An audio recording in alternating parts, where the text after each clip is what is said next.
Lundi de la 27e semaine du temps ordinaire, année liturgique C, 6 octobre 2025, nous célébrons Saint Bruno. Première lecture.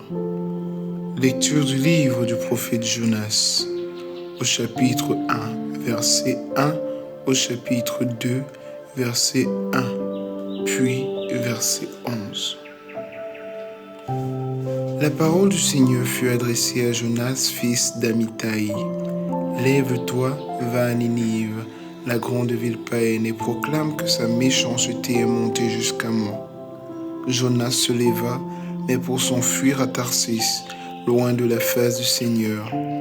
Descendu à Jaffa, il trouva un navire en partance pour Tarsis.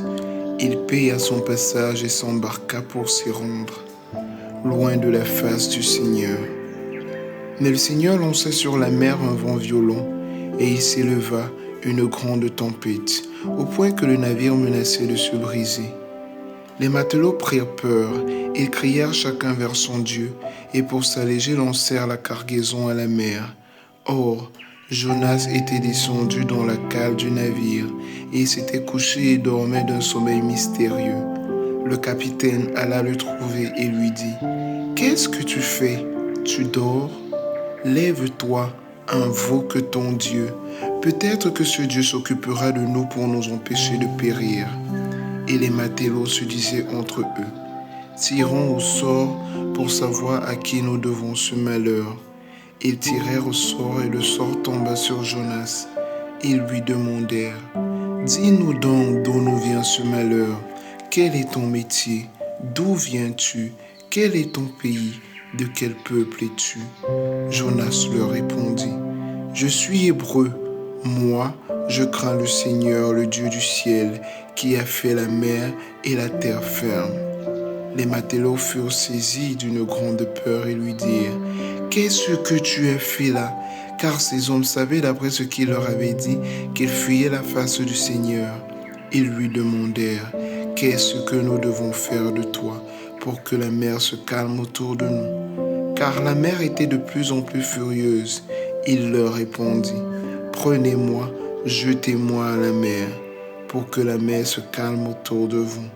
Car je le reconnais, c'est à cause de moi que cette grande tempête vous assaille. » Les matelots ils ramèrent pour regagner la terre, mais sans y parvenir, car la mer était de plus en plus furieuse autour d'eux. Ils invoquèrent alors le Seigneur. « Ah Seigneur, ne nous fais pas mourir à cause de cet homme et ne nous rends pas responsables de la mort d'un innocent. Car toi tu es le Seigneur, ce que tu as voulu tu l'as fait. » Puis ils prirent Jonas et le jetèrent à la mer. Alors la fureur de la mer tomba. Les hommes furent saisis par la crainte du Seigneur et lui offrirent un sacrifice accompagné de vœux. Le Seigneur donna l'ordre à un grand poisson d'engloutir Jonas. Jonas demeura dans les entrailles du poisson 3 jours et 3 nuits. Alors le Seigneur parla au poisson, et celui-ci rejeta Jonas sur la terre ferme. Parole du Seigneur. Cantique de Jonas. Tu me retires ma vie de la fosse, Seigneur mon Dieu. Tu retires ma vie de la fosse, Seigneur mon Dieu. Dans ma détresse, je crie vers le Seigneur et lui me répond. Du ventre des enfers, j'appelle, tu écoutes ma voix. Tu m'as jeté au plus profond du cœur des mers et le flot m'a cerné. Tes ondes et tes vagues ensemble ont passé sur moi. Et je le dis, me voici rejeté de devant des cieux. Pourrais-je revoir encore ton temple saint ? Quand mon âme en moi défaillait, je me souvins du Seigneur et ma prière parvint jusqu'à toi dans ton temple saint. Tu retires ma vie de la fosse, Seigneur mon Dieu. Alléluia. Je vous donne un commandement nouveau, dit le Seigneur. Aimez-vous les uns les autres comme je vous ai aimés. Évangile de Jésus-Christ selon saint Luc. Au chapitre 10, versets 25 à 37. En ce temps-là, voici qu'un docteur de la loi se leva et mit Jésus à l'épreuve en disant : Maître, que dois-je faire pour avoir en héritage la vie éternelle?